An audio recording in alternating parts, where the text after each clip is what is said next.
Starting off this countdown, we have the criminal. In 2006, eldest daughter of Prince Andrew dated a criminal. Yeah, she dated a man that was arrested for manslaughter after killing a man named Jonathan Duchateller. He literally beat him to death. Of course, they tried to hide this because it looks so bad on them if a princess had a relationship with a literal killer. But what's crazy is how when news got out, they released a statement saying they must trust her and trust her judgment. Dude, where's the respect and trust for Meghan and Harry? Like, the injustice is so sickening. Coming in at number 9, we have the link to Jeffrey Epstein. And if you guys are liking this video, make sure to give it a big thumbs up because it really helps us out and I appreciate it, so go ahead. Back in 2011, it was revealed that Prince Andrew was good friends with Jeffrey Epstein, who was arrested for trafficking and conspiracy to engage in it. I'm sure you all know the disturbing things that Jeffrey did. Well, in fact, he had a lot of connections to high-power individuals,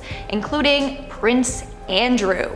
It's thought that Prince Andrew would engage in some of those illegal and disturbing activities through Jeffrey. In September of 2019, one of Prince Andrew's victims, Virginia Robert Giuffre, came forward and revealed what Prince Andrew had done to her when she was only 17. Virginia says she was 17 when this photo was taken with the prince in Maxwell's London townhome. But of course, Prince Andrew has denied all claims. And in an attempt to cover all this up, the royal family forced him to step back from his royal duties. They also made a bunch of statements saying that it was a mistake and that he cut all ties with him. I mean, now he's dead, so yeah, but anyway. Moving on to number 8, we have the racism. In Meghan Markle's interview with Oprah, she revealed how racist the royal family is. She felt like she was never accepted because of her skin color since she is biracial. In fact, she said in an interview that there were concerns and conversations about how dark her son's skin might be when he was born. Yeah, they were actually concerned that her son wouldn't look light enough. That is absolutely repulsive. They literally shunned Meghan and her son because of their skin color. Not only that, but there were discussions if her son would even have enough protection. Again, probably having to do with his race. Is coming into number 7. That's right, we have this 70s dream team. One thing is for sure, this mother, father and son trio have got that night fever, and they know how to do it, kind of. The son kind of looks like he wants to die, so. This is probably because dad is just way too confident when revealing just a little touch too much chest. Those sleeves though, they are my goals. Who do we have here at number 6? Why, it's none other than Dog Jesus. I'm guessing that this couple just aren't ready for a child yet, so they've been unable to fully realize their holiday card goals. Oh well, have dog, will Jesus. Quick Harold, get the blue sheet. Shall I iron it first? Of course not. Do you think they had irons in Bethlehem? No. From Jesus Dog to Centaur Dad, coming in at number 5. New levels of cringe alert, alert, alert, new levels of cringe. Dad, why are you half horse, half untamable man beast? Mum, your boobs look like they're literally about to spill out. And by the way, spilling should never be an adjective used to describe breasts, cause ugh. That poor kid is looking at whoever is behind the camera longingly, pleading with the photographer to save her. Absolute lol at Dad's armband full of dollars too. If you thought that that family snap was awkward, wait till you witness the finger sucking here at number 4. This baby is just doing its thing, but that creepy silver sucky clown is taking a finger from Mama, who in turn is sucking Grandma's finger. It is like the Texas Chainsaw Massacre level of creepy and extremely messed up. Just stop it. Also, why the creepy clown man? Why? Grandma, why are you endorsing this? From finger sucking to finger licking good at number 3, yes, it's KFC. I love this snap of a sister duo.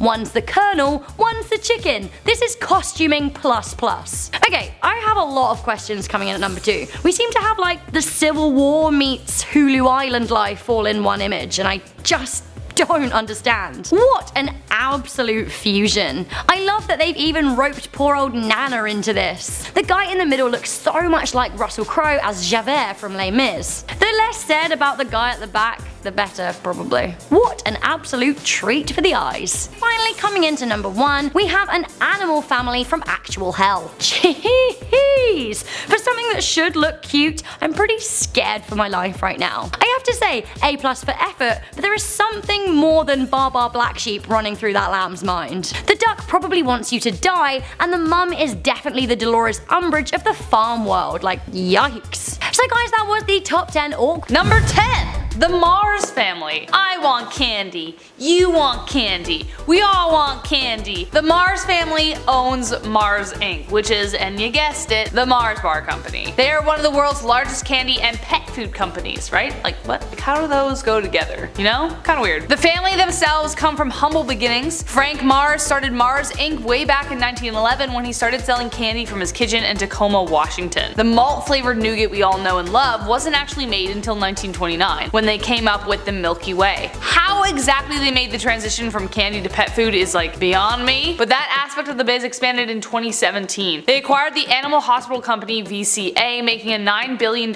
investment. Overall, the company is worth, get ready, $40 billion in sales. What? So they're rich and they own candy? Well, okay, they're really rich and they own candy. For one, they can influence anyone. And consider the fact that sugar is considered an addictive substance. And then also, Willy Wonka, right? Fiction or non-fiction, candy is a big deal. Imagine a world without it. Number 9, the Morgans. The Morgans sound like the family that lives next door who outdo everyone when it comes to like holiday decorations, but I'm talking about the JP Morgans who could probably do that and control the world at the same time. The Morgan family is one of the most influential American families. Their dynasty is tied to banking, and you have probably heard the name JP Morgan over like 100 times in passing. At the turn of the century, Morgan was the most influential businessman in America. He was so admired and respected that on the day of his funeral, the stock exchange remained closed until 12 p.m. To give you an idea about how much financial success he attained, he bailed out the US Treasury twice. His ability to do this no doubt caused great uneasiness among other people and resulted in the development of the reserve system in late 1913. Today, the Morgans still maintain their political and financial influence not just in the US but also in Europe, as their company is there as well. So, world connections. Number 8. Pritzker. Arriving from Ukraine late in the 19th century, the Pritzker family made everyone believe that the American dream could be reality. 50 years into their journey as entrepreneurs, they finally started to invest in real estate. That one decision led to over 900 hotels the family owns today, plus an airline and a cruise line just for like extra pizzazz. Ever heard of the Hyatts? That's them. Like many on this list, they are not without shares in different financial institutions, amplifying their influence. After all, if you got your hands on someone else's money, well, you can pretty much do what you want. J.B. Pritzker was the governor of Illinois in 2019, so there's the political influence, and his sister Penny worked as the Secretary of Commerce in the Obama administration. So not only are they the 9th on the Forbes list of richest families, their political influence is even more obvious. Their net worth is over $32.5 billion, which they use to back the presidential campaigns of Obama and Hillary Clinton. An astounding amount of wealth, which of course has been met with competition and strife. Liesl Pritzker Simmons, once a child actress known for Little Princess, didn't know this, now a prominent impact investor, actually sued her own father along with her entire family in 2002. Her father and cousins looted her and her brother's trust funds, so she filed a $6 billion lawsuit, settling with $500 million plus $280 million in cash, plus more control over her trust valued at $170 million. So not quite the $6 billion she wanted, but still, no complaints, I would hope. No complaints. Coming in at number 7, we have the Radford family. Noel and Sue were childhood sweethearts when Sue fell pregnant at just 14 years old. Since then, the pair have had 19 children, and she's pregnant with her 20th. The pair from Morecambe in the UK were featured on the British TV show 16 Kids and Counting. They own a family-run pie shop, Radford's Pies, and they must need a huge pie to feed their family. The couple married when they were 17 and have 9 girls and 9 boys, with the 10th coming sometime in 2017. Unfortunately, one of their children, Alfie, was stillborn in 2014. The couple also have 3 grandchildren who are the same age or younger than their 4 most recent aunts and uncles. The family is the biggest in all of Britain. Britain. Coming in at number 6, we have the Duggar family. Featured on America's TV show 19 Kids and Counting, Michelle Duggar and partner Jim Bob have just welcomed their 20th child, although this time they didn't actually give birth to him. They adopted their 8-year-old nephew Tyler. Now Tyler is the only one of their children not to have a name beginning with J. The rest have names like Jonah, Joanna, and Ginger with a J. The family, who live in Little Rock, Arkansas, allow their children's numbers to be determined by God. Their eldest biological child is 7, but Michelle also delivered a stillborn child in 2011. The pair have 9 grandchildren between them and counting. Coming in at number 5, we have Miriam Napatanzi. By age 37, Miriam had birthed a whopping 38 babies. Can you imagine? I mean, for me? Oh no. The Ugandan mother has 4 sets of triplets, 3 sets of quadruplets, and 6 twins amongst her horde. She was married off age 12 to a 40-year-old man and had her first child age 13. Her husband is thought to have children with other women too, disappearing for most of the year and returning to procreate. What a guy. Miriam has 10 girls and 28 boys. Her youngest are babies and her eldest are nearing 24 years old. She's actually widely considered to be the most fertile woman in Uganda and is very happy to live and raise her children. So on this list so far have been monogamous families and their children, being the product of 2 parents. Beyond this point though, families are polyamorous, which of course makes it much easier for a man to sow his wild seed. It takes him a few minutes, if you're lucky, whereas a woman's job isn't over for 9 months. Coming in at number 4, we have the Luiz Costa Oliveira family. A Brazilian man called Luiz fathered 50 children with 4 women, 2 of which gave him 17 children each, and 1 which gave him 15. He also had a cheeky one with an older lady. Living in the northern state of Rio Grande do Norte, Luiz has admitted that he doesn't actually know some of the names of his kids, but who can blame him? He's nearing his late 90s these days. He's actually kind of a fertile miracle. He has said that he loves women, saying the best thing God made in the world was women. There was also other things made that could have helped him out in this situation that rhymes with shmomdom. Coming in at number 3, we have the Chana family. Meet Ziona Chana, a 71-year-old Indian man with 39 wives and 94 children, all living under one roof. Yep, that's right, they all live in a mansion in Baktwang village in India. Ziona is head of a religious sect which was started by his father, also called Chana. Chana is also the name of the religion, which, I mean, maybe I'm gonna start a religion and call it Felgate because my imagination is simply that strong. Ziona Chana's wives sleep in a big communal bedroom while he gets one of his very own. The youngest of his wives sleeps nearest his bedroom whilst the older are banished further away, which is pretty harsh. Ziona's wives cook, clean and prepare his baths while he basically just wanders around and has sex. Again, what a guy! Each of his wives gets to spend time with him on rotation. Yippee! Coming in at number 2, we have Dad Mohammed Mural Abdur Rahman. Yes, his first name is Dad, and he is dad to 94 children. This is all going down in the United Arab Emirates, and these come from his past 17 wives. Yes, 17 wives. His eldest is nearing 50, whilst his youngest is a baby. Now he himself is 67, so he really got a jump start on things. Dad is said to have only 4 current wives, but he would like to have 20. However, sadly for him, 4 is the current legal allowance. He would happily take on another wife as mother to his next children, but they have to be unmarried virgins, which seems like a very bizarre double standard. Dad would like to have 100 children before he dies, which, you know, rounds things off nicely. So all of the families on this list so far are currently living. However, this dad and our number 1 was so prolific that we had to mention him, even though he died in the year 1227. This guy is actually said to have fathered so many people that 0.5% of the whole world's male population are his ancestors. That's right, coming in at number 1, we have the hugely prolific Genghis Khan. Like, mate, put it away. In his 65 years on Earth, he fathered over, wait for it, 1,000 children. Some say the numbers could have been as high as 2,000. Now he officially had 11 wives, although just 1 empress. He also had many many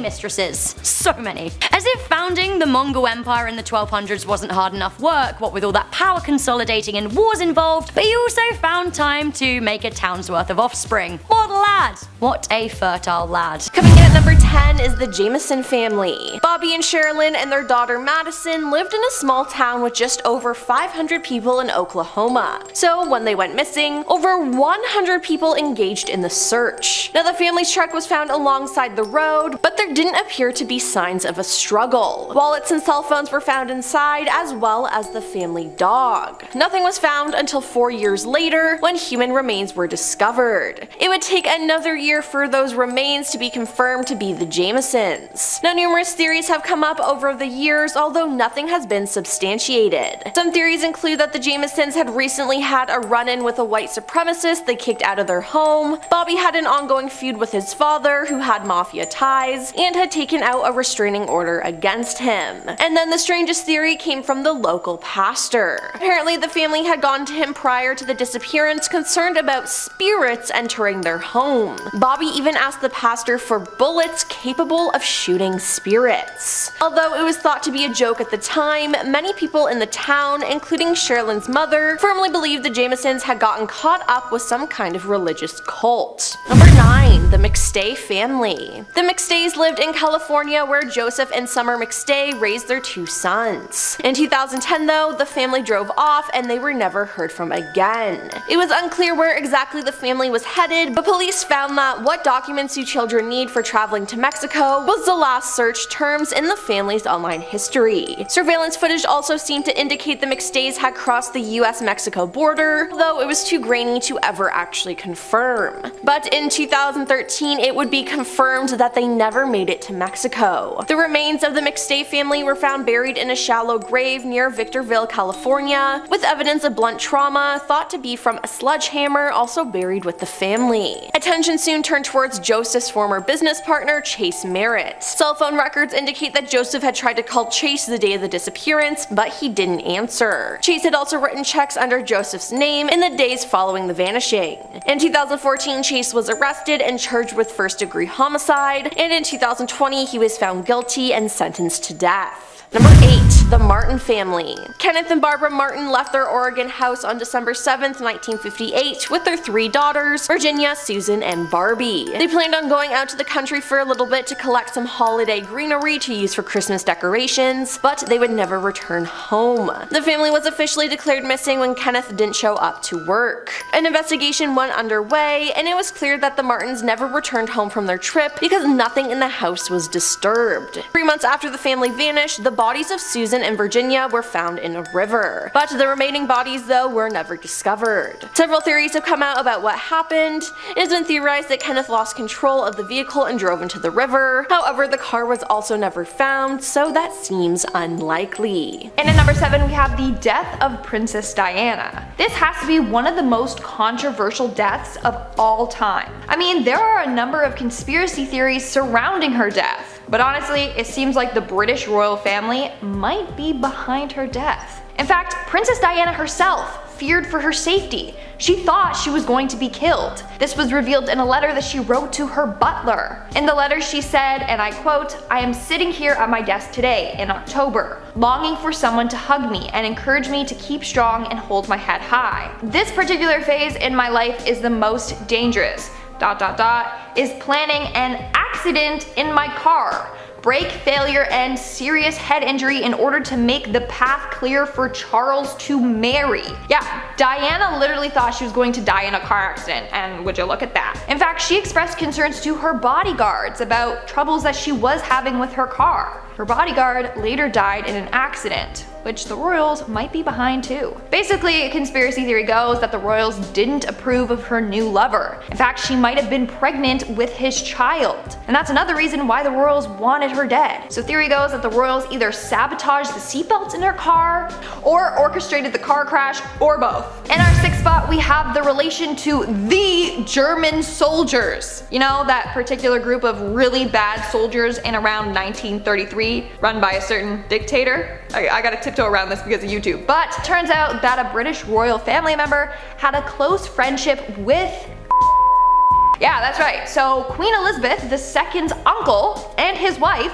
were sympathizers for these soldiers. They had close ties to the man behind the horror himself. In fact, rumor has it that his wife was giving over information to the Germans. The British government did everything they could to keep this connection and friendship hidden, but in 1957, it all came to light. We're now at our 5th and halfway mark with the sham. So it turns out that the royal family may not be royal at all. That's right. Let me explain. So King Richard III was King of England until 1485. He died during battle. Well anyways, for the longest time, Richard III's remains were thought to be lost. That was until 2012 when his remains were discovered. Scientists tested the DNA and concluded that it did belong to him, but the tests didn't link him to any paternal relatives. Meaning, he didn't really come from a chain of royals. So somewhere along the line, infidelity occurred. Now people are rethinking and reanalyzing the royal family tree, and in the end,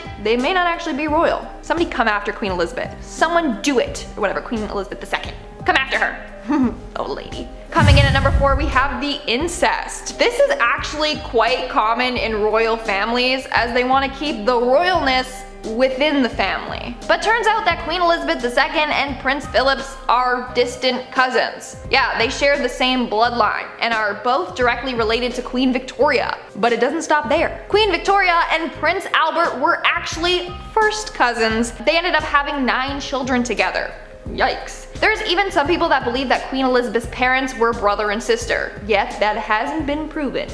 But there's just too much inbreeding going on. In our 3rd spot, we have the hidden son. Guess what? George V and Queen Mary had a 6th son, Prince John. Prince John would have been Queen Elizabeth's 2nd uncle, but John suffered from epileptic seizures. Because of this, they thought it showed signs of weakness, so they hid him from the public. Imagine that, being shunned by your family just because you had something you couldn't control. He then was forced to live the last 4 years of his life away in hiding. Like, that's no way to live a life at all. Later, he passed away at his secret cottage after a tragic seizure. In our 2nd spot, we have sexuality and drug use. Prince George, the Duke of Kent, had a lot of things going on, and the royal family was ashamed of him. Apparently, he had a long list of lovers, both men and women.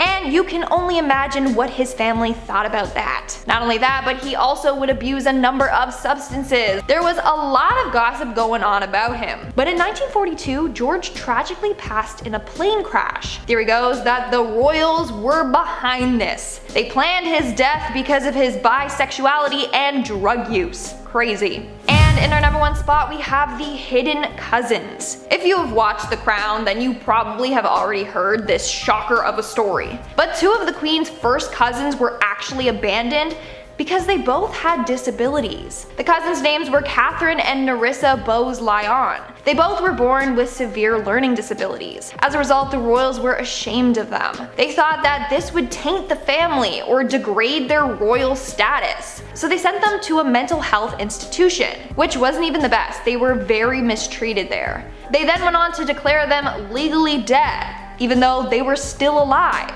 They kept them a huge secret. Now, when Nerissa passed away, she was buried in a grave marked only with a name tag and a serial number. That is extremely sad. They didn't even give her a proper burial. So coming in at number 10, we have these galaxy explorers. They'll be Star Trekking across a galaxy near you. I mean, this is cute, but like, can't Dad take his Star Trek obsession elsewhere? More importantly, if I were to ever agree to this family dress-up theme, Benedict Cumberbatch or Chris Pine had better be around somewhere very near. Speaking of Dad's obsession, who let this guy invite the creepy Ninja Turtle? Coming in at number 9, we have a middle-aged mutant hero turtle. Anyone think that this turtle here looks like a legit murderer? Like, who are you? Mum is smiling, probably because she has had years of this nonsense from her man-child husband and, you know, has just accepted it. Baby, on the other hand, seems somewhat displeased. The baby's looking at Dad like, really? But yeah, it is clear who organised this whole setup by the chap in the fanboy shirt. By the way that he's touching that turtle, I think that he wishes he was the one in the turtle's arms. There's been an accident at number 8, and no, it wasn't coordinating with Dad. Ha, was on purpose. I categorically would not want to dress the same as my father. If you're watching, Dad, I love you, but your fashion sense, I don't know. My dad has a pretty funky dress sense and he really enjoys novelty ties, so these girls probably did not get a choice in the matter. The dress code here was mandatory, but nobody said bladder control was. No, the face on the youngest says it all. And also the wet patch. Number 7. The House of Windsor. Whether you consider them the figureheads of the monarchy, the House of Windsor remains one of the most powerful families in the world. They are the reigning family monarchy in Great Britain, and although they may not be the richest on this list, their wealth does not simply lie in money. The Windsors reigned over the entire British Empire, which of course included the fruits of the colonial pursuits of jolly old England from years past. Their colonies, protectorates, and dominions spread across the world. They were also recognized as the official monarchy of several independent countries, therefore their wealth is in many pies, as it were. Along with the fanfare that follows, people are obsessed with them, like the whole Meghan Markle thing. It's nuts. Queen Elizabeth II is the head of the family, the church, and the commander-in-chief of Great Britain's military troops, along with performing her duties as supreme ruler of 15 autonomous countries. Fun fact, this is a fun fact, my grandparents met her twice at the Queen's garden party, and they said hi, and she's very queenly, and that was all I really found out about that. But that was cool. Number 6. Rockefeller. John Davidson Rockefeller may have picked up a few tricks from his dad when he started his American empire. Son of a con man, Rockefeller bought out several owners of Cleveland's largest oil refinery in 1865. Then he just kept going, buying out competitors left, right, and center, which led him to take over 90% of America's refineries and pipelines. But beneath all that success were dubious dealings with corporate spies, secret railroad deals, bribery, leading the US attorney to sue Standard Oil after this came to light. However, the trial only resulted in the company breaking off into 34 sub-companies and allowed Rockefeller to maintain ownership. By the time John D. died, his assets equaled out to 1.5% of America's total economic output. That's more than anybody has ever made today. Today, the 200 descendants of the Rockefeller family have a net worth of over $11 billion, which is significantly less than what they had before. Though their considerable wealth is not what it once was, their name still carries immense weight to this day. John's grandson David Rockefeller is the man who stirred up rumors of conspiracy in the 1950s due to his highly secretive meetings. His enigmatic behavior added to fuel to the fire towards the suspicion that the Rockefeller family seeks to gain or maintain control of the world. Number 5. The House of Saud. I feel like if you even have your baby toe dipped in oil somewhere in the world, in a metaphorical sense of course, you can control the world. It's the most important thing, we use it all the time. The House of Saud is the royal family of Saudi Arabia. They, like many powerful families on this list, have old money, especially since they are descendants of the founder of the first Saudi state. The king of Saudi Arabia reigns with absolute power, meaning he could make anything he want happen at the snap of his fingers. They could start a war if they wanted to, and that they have. They consider the country to be an asset, especially since they reign on precious crude oil reserves, about 20% of the world's global resources. The entire House of Saud has 15,000 members, so to be clear, we are specifically talking about the 2,000 members of the inner circle. The actual family under the king of Saudi Arabia can get any job they want so long as it's in the country. Number 4. The Bush family. Yup, we mean that one. Of course, you would expect the families on this list to have political connections, otherwise how else would you rule the world? Their family has made it into the political offices for over 70 years, with good old G.W. Bush being the 43rd president. But of course, we must discuss a pretty seedy scandal. Documents finally declassified in 2003 revealed that Prescott Sheldon Bush had dealings with the German army during World War II. The Guardian reported in 2004 that Prescott worked for and profited from companies closely involved with the German businesses that financed the man who rhymes with Hitler's rise to power, meaning he could have been prosecuted for providing air and comfort to the enemy that killed millions of innocents. Additionally, this is crazy. Additionally, he continued his support after it was revealed what the Yahtzees were doing, and you know what I mean by Yahtzees, I just can't say it because YouTube, censorship. Ugh, I hate it. But anyways, the documents even imply that the US knew where the camps were and could have disabled them long before they were finally discovered. Number 3. Rothschild. The conspiracies surrounding this family appear to me never ending, and some of them may be right. After all, the possibilities are endless when you carry that much influence in your wallet. The Rothschilds are one of the most wealthy families in the world, and their legacy goes all all the way back to the 17th century. That is the oldest money I think we have on this list. Mayer Amschel Rothschild established a banking business back then and became the personal banker for the German royal families. His 5 sons then took the business and expanded it into London, Paris, Frankfurt, Vienna, and Naples. British and French war efforts have relied on their funding, including the Napoleonic Wars in 1803 to 1815. This family literally had a hand in the success of war. If that's not power, then I don't know what is. Though their business remains in control of banking, they also have hands in real estate, oil, and construction, so basically everything around us. Number 2, the Murdochs. No, I'm not talking about the Canadian classic everybody watches on a Sunday that's been running forever, Murdoch Mysteries.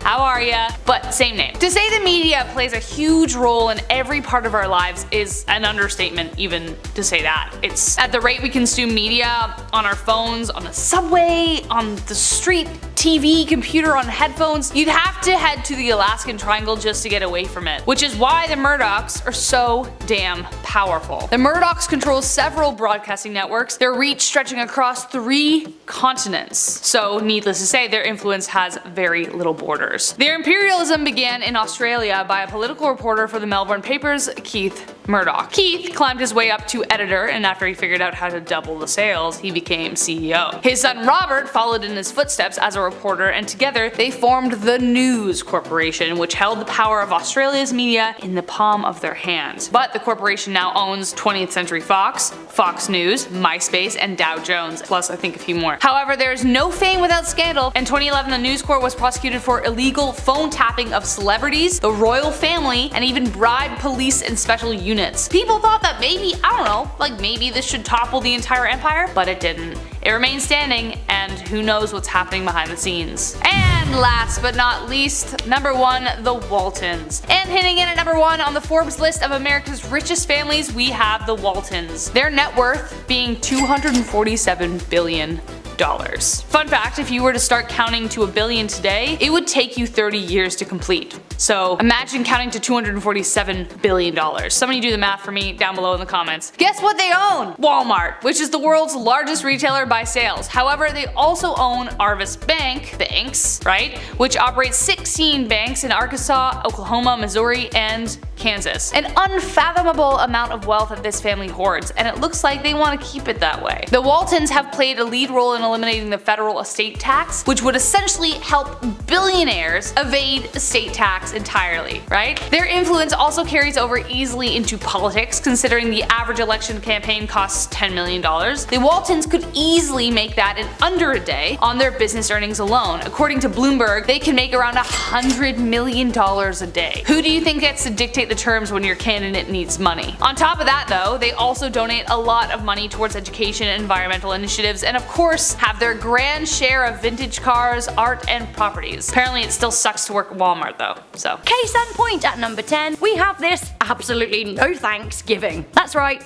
No thanks giving. See what I did there? The Pilgrims and the Indians don't look like they're the best of buds in this picture. Also, I mean, none of them is close to native, but moving swiftly on. People do not know whether to laugh or smile in this picture. And if they're smiling, it's a very, very awkward kind of smile. Smile free since '93 for Grandma and Gramps in the middle, and also for Aunt Tiger Lily at the back. They look like they want everyone to die, which is kind of what happened after Thanksgiving. So, I definitely have some questions here. But I have even more questions here at number 9. There actually isn't one single part of this picture that I understand. Not one bit. So, there's a cute dog, amazing, but then there are also some straw bonnets, some rum, a little globe, a rifle, a rolling pin, a comedy hat, ear extensions, and a budgie just to top it all off. Don't look at me, I have no clue. I don't know what to tell you. Speaking of having no clue, say hello to this bunch of kids at number 8. If there's a theme, then I don't get it. Cowboy, wizard,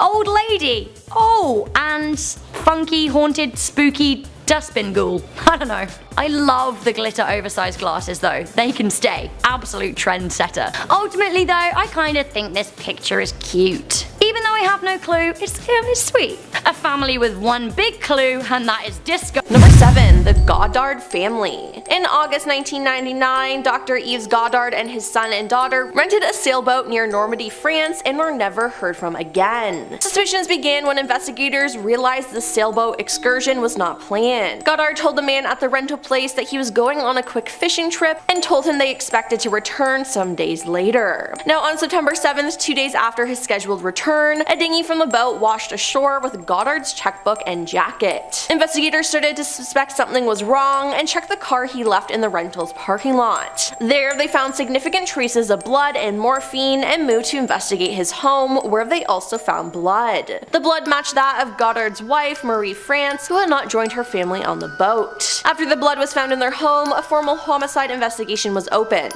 Nothing came out of the investigation as Goddard and his son and daughter were still missing. Then in June 2000, fishermen dredged up his daughter's skull. 5 years later, Goddard's femur was found about 43 miles off the coast of northern France. The bodies of Marie France and his son have never been found, and investigators theorize Goddard ended the life of his wife at their home and took his son and daughter on board the ship, which he planned to sink. Number 6. The Salomon family. Sol Salomon immigrated to the United States from Israel with his family. Sol ran a small business, and due to some savvy real estate investments, they made good money. They lived in Northridge for 10 years until their disappearance. The family owned a few exotic cars and had quite a bit of money. However, when police examined their home after their disappearance, nothing was stolen and it did not appear to be a robbery. The only potential clue was some blood splattered in one room and a piece of carpeting that had suspiciously been removed and covered up. Later, the family's passports would be discovered on the side of the highway. Suspects have arisen over the years. Some theories point to the Israeli mafia being involved, though relatives deny that the Salomons had any mafia ties. At one point, the police suspected Harvey Radar, a business associate of Sol's,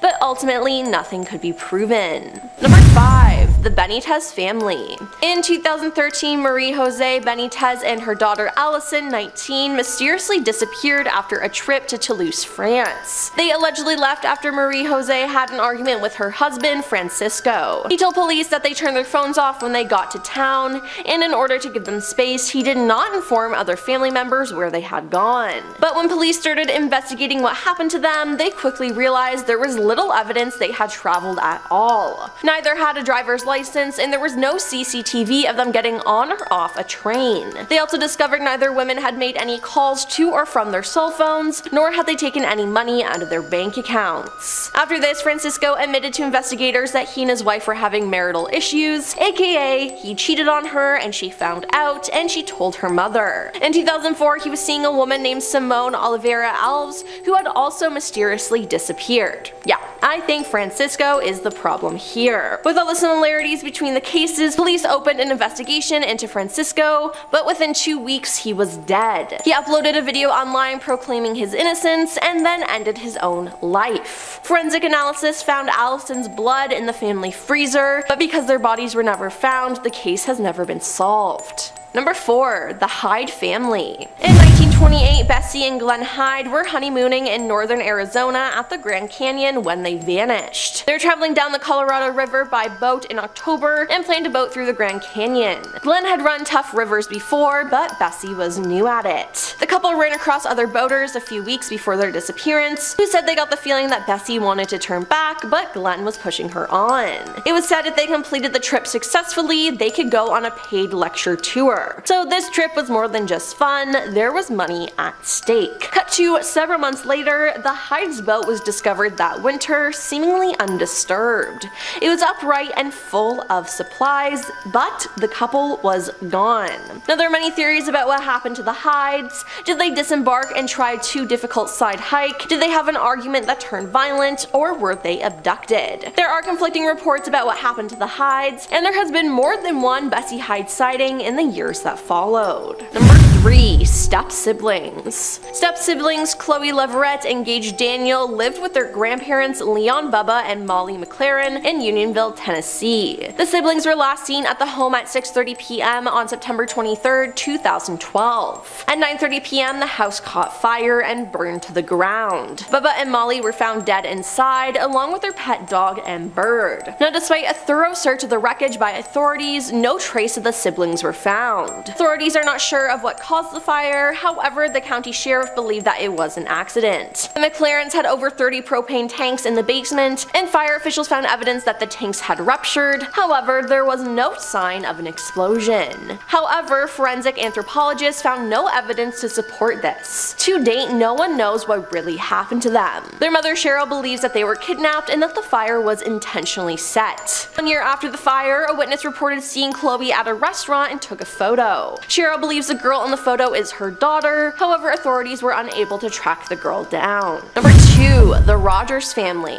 By 1965, Charles Rogers was unemployed and living with his elderly parents, Fred Christopher and Edwina Ivor Rogers, in Houston. Described as reclusive, Charles was reported to have communicated with his parents by a way of notes slipped under the door. Neighbors were unaware that Charles even lived with his parents, as he generally left the home before dawn and did not return until after dark. On June 23, 1965, 2 Houston police officers were dispatched to the Rogers home to conduct a welfare check after Edwina's nephew Marvin reported that his phone calls to his aunt had gone unanswered for days. After receiving no answer after knocking, the officers forced their way into the home. Upon entering, the officers found nothing unusual but noticed food sitting on the dining room table. One officer opened the refrigerator and found what appeared to be numerous cuts of washed, unwrapped meat neatly stacked on the shelves. As the officer was closing the door though, he noticed 2 human heads visible through the clear glass of the vegetable bin. The heads were those of Fred and Edwina Rogers. What the officer initially thought were unwrapped cuts of hog meat were the couple's dismembered limbs and torsos.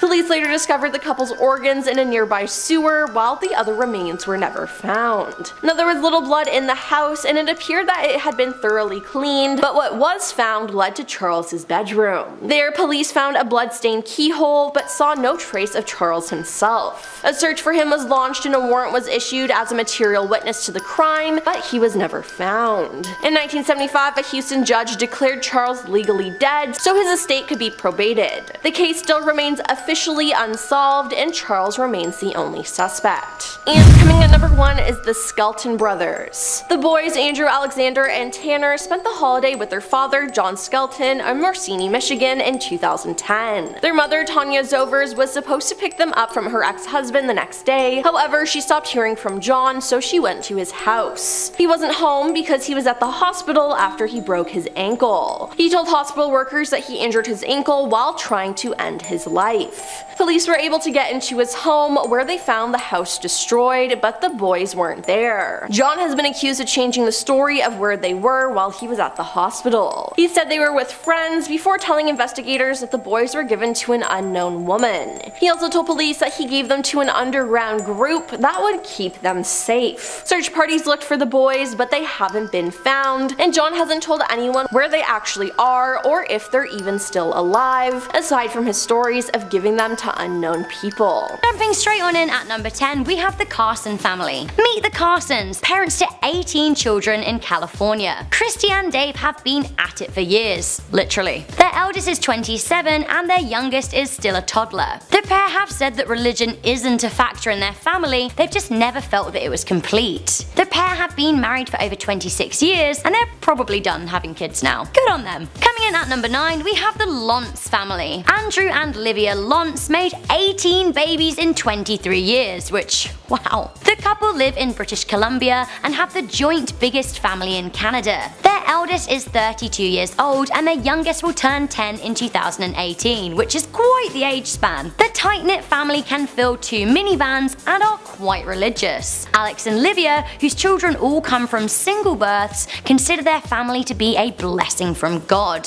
Coming in at number 8, we have the Kromik family. Valentina and Anatoly Kromik from the Lev Tovsky area in Russia have 20 children, 2 of which died in infancy and 2 in childhood. Their youngest is currently 24 and their eldest is 48. They also have 10 grandchildren. Their family is quite private, so there aren't very many pictures of them, but they're out there and their Christmases must be epic. Coming into number 7, funnily enough, we have an enforced wet patch. Look at this dad trying to make his baby jump from a shelf into a vat of water. Yeah, it's like a lol-worthy staged picture of a dad pretending to turn his daughter into an Olympic diver, but like, mate, come calm down. I can only imagine his harebrained schemes will continue as this little lady gets older. Seriously though, what if she fell? It would be really sad, the poor thing. Speaking of falling, coming in at number 6, I'm pretty sure that I would want to fall into a big hole in the ground that could then swallow me up and digest me forever if my mother ever made me pose in a photo like this. Ah yes, we have the hockey mum. Hockey mum, what are you saying? Hockey mum,